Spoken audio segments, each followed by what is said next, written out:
തെക്കേ മലബാറിൽ ഭാരതപ്പുഴയുടെ തീരത്തുള്ള പ്രശാന്ത സുന്ദരമായ ഒരു ഗ്രാമമാണ് തൃത്താല. അവിടെ ഹിന്ദുക്കളും മുസ്ലിങ്ങളും മറ്റെല്ലാ വിഭാഗത്തിൽപ്പെട്ട ആളുകളും വളരെ സ്നേഹത്തോടി സന്തോഷത്തോടി ജീവിച്ചുകൊണ്ടിരിക്കുകയാണ്. ഇപ്പോൾ മുതലല്ല, ആ നൂറ്റാണ്ടുകളായി അങ്ങനെയാണ്.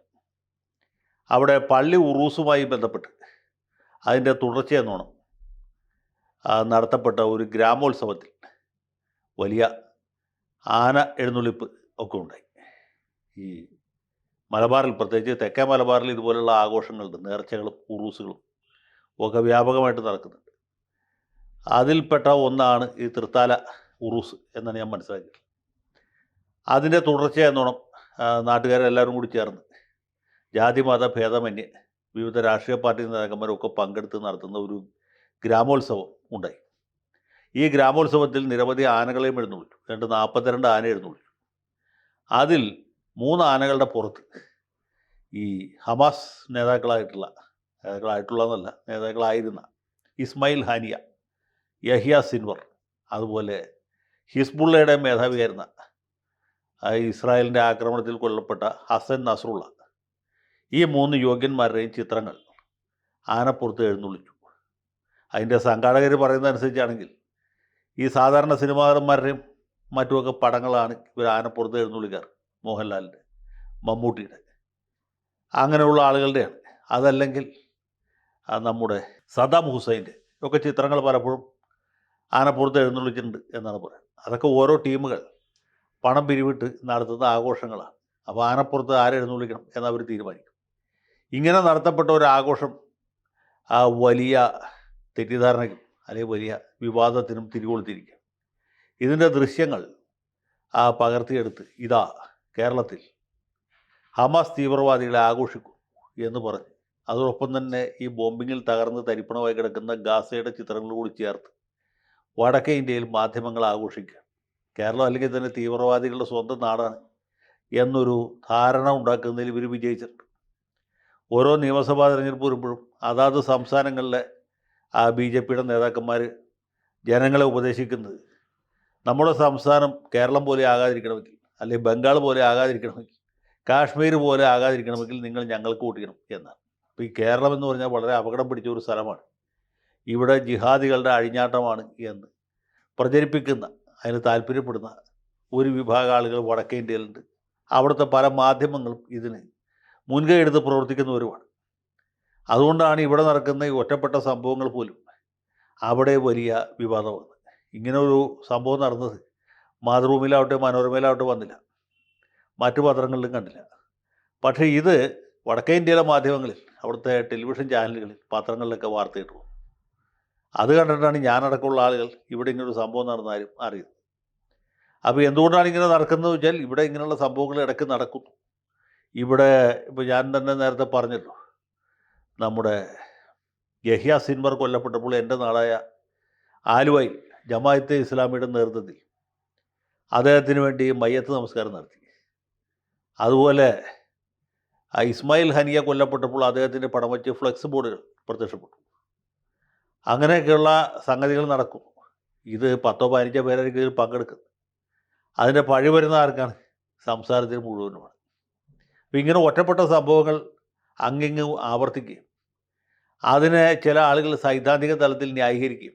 ഇപ്പോൾ ഈ സംഭവത്തെക്കുറിച്ച് തന്നെ ഒന്ന് നോക്കിയാൽ മതി. ന്യൂസ് 18 ചാനലിൽ ഈ വിഷയത്തെക്കുറിച്ച് സംസാരിക്കാൻ വന്ന മുസ്ലിം ലീഗിൻ്റെ പ്രതിനിധി, അദ്ദേഹം ഈ യഹിയ സിൻവറിൻ്റെ പടം വെച്ചാൽ എന്താ തെറ്റ് എന്ന് ചോദിച്ചു. തെറ്റൊന്നുമില്ല, യഹിയ സിൻവറിൻ്റെ പടം വേണമെങ്കിൽ വെക്കാം. ഇനി അജ്മൽ കസബിൻ്റെ പടം വെക്കുന്നതിൽ തെറ്റൊന്നും ഉണ്ടെന്ന് ആർക്കും പറയാൻ പറ്റില്ല. പക്ഷേ അത് നൽകുന്ന രാഷ്ട്രീയമായ സന്ദേശം വളരെ അപകടകരമാണ്, പ്രത്യേകിച്ച് ഇപ്പോഴത്തെ സാഹചര്യത്തിൽ. അങ്ങനെ ഒരു കാര്യം ഈ മുസ്ലിം ലീഗിൻ്റെ വക്താവെങ്കിലും ആലോചിക്കേണ്ടത്, ബാക്കിയുള്ളൊരു കാര്യം നിൽക്കട്ടെ.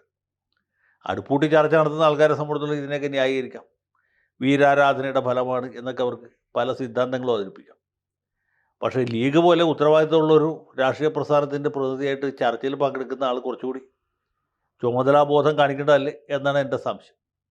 അപ്പോൾ ഇങ്ങനെയൊക്കെയുള്ള ചർച്ചകൾ നടക്കുന്ന ഒരു ഭാഗത്ത് അതിന് വലിയ തോതിൽ പ്രചാരം കിട്ടുന്നു വടക്കേ ഇന്ത്യയിൽ.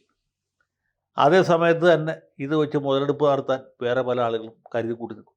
ഇത് തന്നെയാണ് കായംകുളത്തെ സംഭവത്തിൽ ഉണ്ടായത്.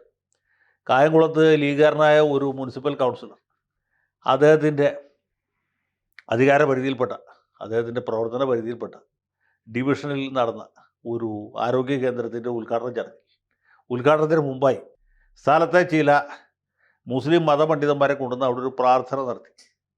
ഇവിടെ വരുന്ന ആളുകളുടെയൊക്കെ രോഗം പെട്ടെന്ന് മാറണേ, ഇവിടെ വരുന്നവർക്കൊക്കെ ആശ്വാസം കിട്ടണേ, ഇവിടെ കിടന്ന ആളുകൾ നരകിച്ച് മരിക്കുന്ന സാഹചര്യം ഉണ്ടാകരുത് എന്നൊക്കെയാണ് ആ ഉസ്താദുമാർ അള്ളാഹുവിനോട് പ്രാർത്ഥിച്ചു.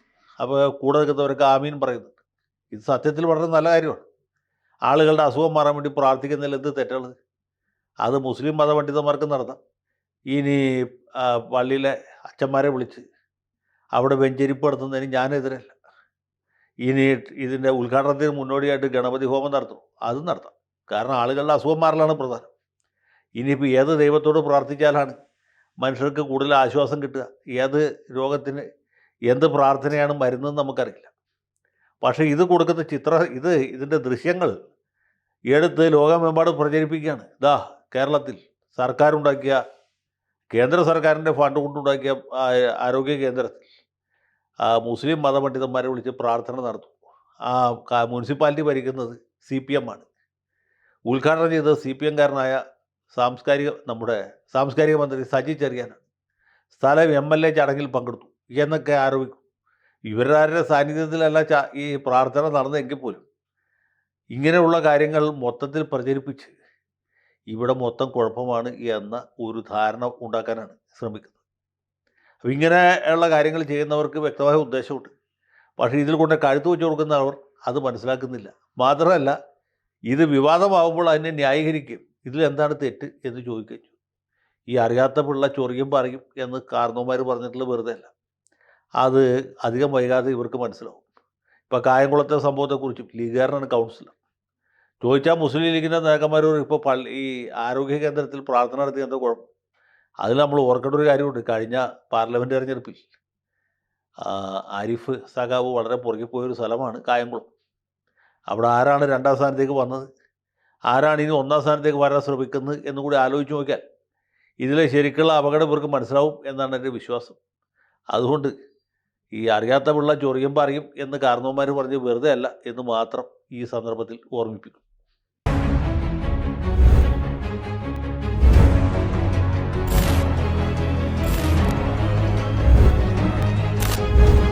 കൂടുതൽ വാർത്തകളും വിശേഷങ്ങളും നിങ്ങളിലേക്ക് എത്താൻ ABC മലയാളം സബ്സ്ക്രൈബ് ചെയ്യുക, ബെൽ ബട്ടണും അമർത്തുക.